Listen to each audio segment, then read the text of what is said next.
আপনি আমার কথা বলছেন, আপনার যে পরিস্থিতিটা মানে ভাবি যা আপনি বললো আর কি। সহজভাবে নিয়েন না, না না আমি সহজ না, সিরিয়াল দিয়ে দিছি। দিয়ে দিচ্ছেন। অলরেডি নগদের আমি আপনার আজকে একটা কথা বলি, টাকা আজকে আপনি নাই, আজকে টাকা নেই, কালকে টাকা হবে, কিন্তু যে মানুষ চলে যাবে এই মাসে পাইবেন না। ট্রিটমেন্টে তো কোনো ত্রুটি করবো ওই না। দুইটি করেন আপনি, আপনি কি করেন আপনি? ত্রুটি আমি করি নাই তো, আমার পক্ষ থেকে আমি ঠিক আছে, কিন্তু কিন্তু পেশেন্ট নিজেই গাফলাতির কারণে। আপনি যে ইনফেকশনটা হয়েছে আপনি এই জায়গায় যে যতটুকু হয়েছে পৌঁছ বার হইতেছে, এটা আপনি দূরত্ব ট্রিটমেন্ট নিতে হবে। এটা 5 দিন বসবে ডাক্তার, সিরিয়াল দিয়েছি, 23 নম্বর সিরিয়ালে আছি। আমার তো নগদ নগদ কোনো কিছু বাকি নেই, কিন্তু ভাই, সেটা বুঝছেন? বোঝার আসলে সঙ্গে সঙ্গে কাটা ছেড়ে এমনি খারাপ জিনিস। খুব খারাপ জিনিস। এটা আমি জানি, এই যে আমার তা আমার মনে হয় এদের দূরত্ব ভালো মানের চিকিৎসা, যেহেতু ম্যাডাম ট্রান্সফার করছে। ওই কেসটা কীরকম ভাবে হয়েছে আমি বলি। যেদিন সেলাই কাইটে আসছে, ডাক্তার বলছে যে আজকে গিয়ে গোসল করার জন্য। কিন্তু গোসল করলে ওখানে যে আপনার কসমেটিক ব্যবহার করছে, উপরে লাগিয়ে আছে, সেগুলো নরম হয়ে উঠে যাবে, সেটা যে মুখটা শুকাই যাবে। এই গোসল করতে বলছে, ভালো গোসল করে মুছে একটা ক্রিম দিয়েছে, মানে কবিসল ক্রিমে দিয়েছে, ক্রিম ব্যবহার করতে বলছে 3 দিন। আর এখন আমার ম্যাডাম কইছি যে গোসল একটু কম করো, 2 দিন পর পর করো, শিলের মুখটা সিলাই কাটিয়ে আসলে মুখটাকে শুকাই যায়, তারপরে তুমি প্রতিদিনে করি। নিয়ম কেমন কথা বোঝেন?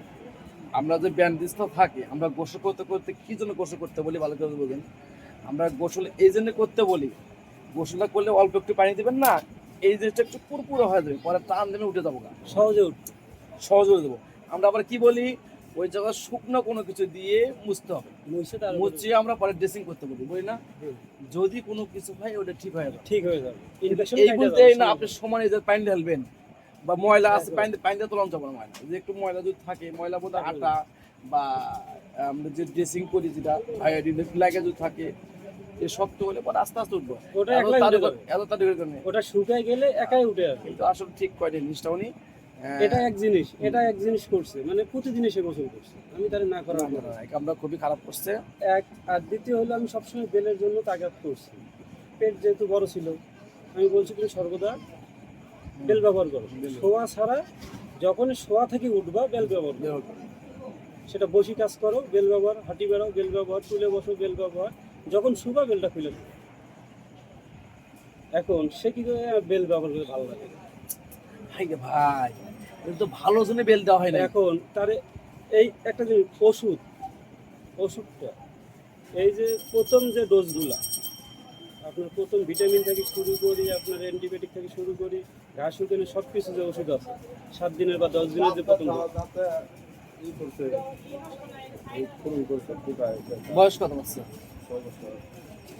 তারপরে খাইতে পারবো, সিরাপ দেবো, খাইতে পারবো, সিরাপটা কমে না। হ্যাঁ সিরাপ খাই সিরাপে সাথে আপনি অ্যান্টিবায়োটিক নর্মাল কাজ নর্মাল হবে, তাদের গর্ত হয়ে গেছে না, ওটা আপনি ব্যথা কমানোর পরে আপনি যতদিন ডাক্তার দেখাবেন, যতদিন আমাদেরকে ওষুধ খাবেন, সম্পূর্ণ ব্যথা, এটা কেউ বলবে না।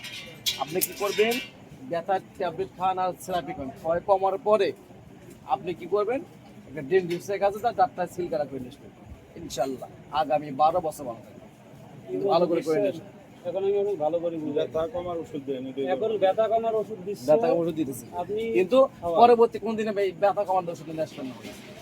বাচ্চা ভালো হওয়া পর্যন্ত, কালকে ভালো হলে কালকে সন্ধ্যে যায় ডাক্তার দেখায়, যদি কালকে না দেয় পরের দিনে দেবো, সিলকালা করে নিয়ে আসবেন। আগে 12 বছর আমার কাছে আসতে হবে না ভাই, একদিনে ব্যথা করবেন না, একদিন ড্রেসিং করে পরিষ্কার কালকে করব, ড্রেসিং করে দেবো, পরের দিনে ছোট বাচ্চা তো কালকে ড্রেসিং করে দেবো, পরের দিনে করে দেবো। এত কোটিং করে করব, প্রথম দিন ড্রেসিং করব, যা ময়লা আছে সব বাইরে করব, কইরে পরিষ্কার করে তারপরের দিন গিয়ে আবার ড্রেসিং করে, বা 2 দিন পরে গিয়ে আবার ড্রেসিং করে। এই বয়সে বাচ্চা এত ব্যথা তো খাওয়ায় ফেমাই রাখবে, সমস্যা হবে। সিরাপ আছে, সিরাপটা কমে। হ্যাঁ সিরাপটা হবে, সিরাপ অ্যান্টিবায়োটিক হবে, অ্যান্টিবায়োটিক ঠিক হবে, আর ব্যথাটা বেশি নরমাল দেখা যায়। এটা আপনার কি হয়েছে, রুট ক্যালেন হয়ে গেছে, পয়জন হয়ে গেছে। হ্যাঁ রুট ক্যানেল করলে আর করতে হবে, রুট ক্যালেন করা লাগবে, রুট ক্যালেন করে ওয়াশ করি তার উপর ছাড়ে না, দাঁতের ব্যথা যার হচ্ছে হেই জান, আর ছাড়ে না, কঠিন সিরিয়াস জিনিস। দাঁতের ব্যথা যার একবার হয়েছে হেই না জানে। পুরো শরীরের মধ্যে সব এখন কেমন কাজ সকাল খাবেন, বেশি খাওয়া 2 বেলা বেশি খাবেন না, খানা খাইবে সকালে। খাইছে না, খাওয়া দাওয়া খাবেন, আর কাল সকালে খাবেন ইনশাআল্লাহ, ব্যথা যখন গেলে মানে এক কথা খেয়ে যাবে ফিরে ইয়া না, দুইটা দুটো না। ইয়ার একটা ইয়ার একটা দুই দেড় 2 ঘন্টা আগে কিন্তু সিরাপ খাওয়াইছিল কয় টাকা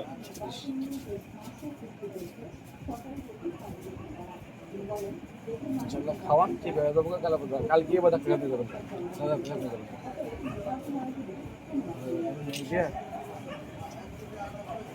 দুটো করে দিতেন না হ্যাঁ